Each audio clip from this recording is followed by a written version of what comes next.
दोस्तों 14 जुलाई 2023 को Satish Dhawan space centre Sriharikota से चंद्रयान 3 को लॉन्च किया गया और 23 अगस्त 2023 को शाम के 6:04 पर यह चंद्रमा के ऑर्बिट में पहुंचकर उसके दक्षिणी ध्रुव पर लैंडिंग कर लेता है।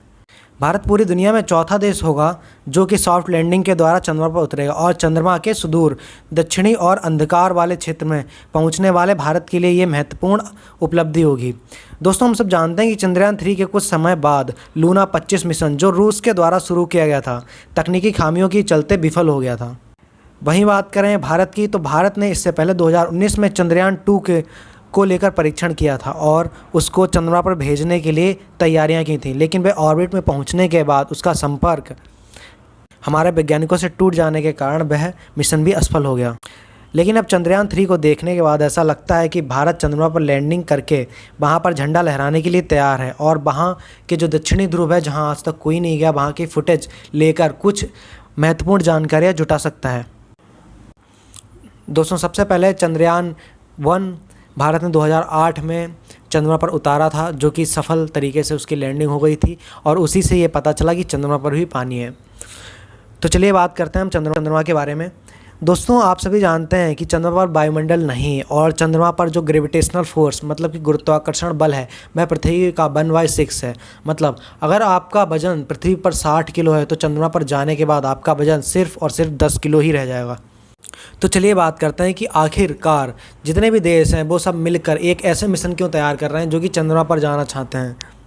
वहीं आपको बता दें कि चंद्रमा पर जाना इतना भी आसान नहीं था और ना ही इतना आसान है। तो चलिए बताते हैं सारी प्रक्रिया कि कैसे भारत पृथ्वी से अपने चंद्रयान को चंद्रमा तक पहुंचाता है।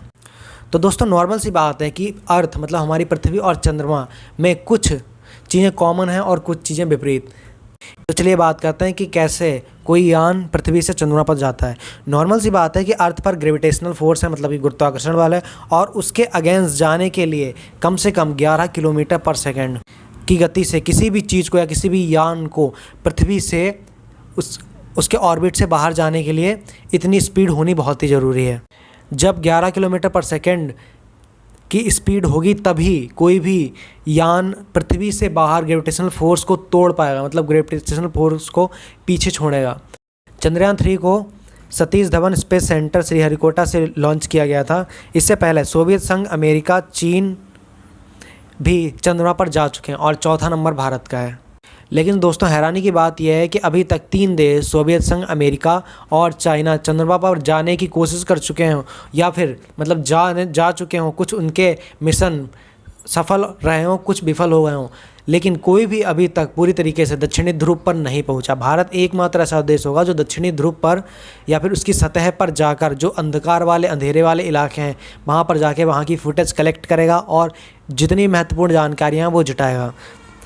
तो दोस्तों, आज के लिए सिर्फ इतना ही। तो वीडियो कैसी लगी, चैनल को सब्सक्राइब करिए। Thank you.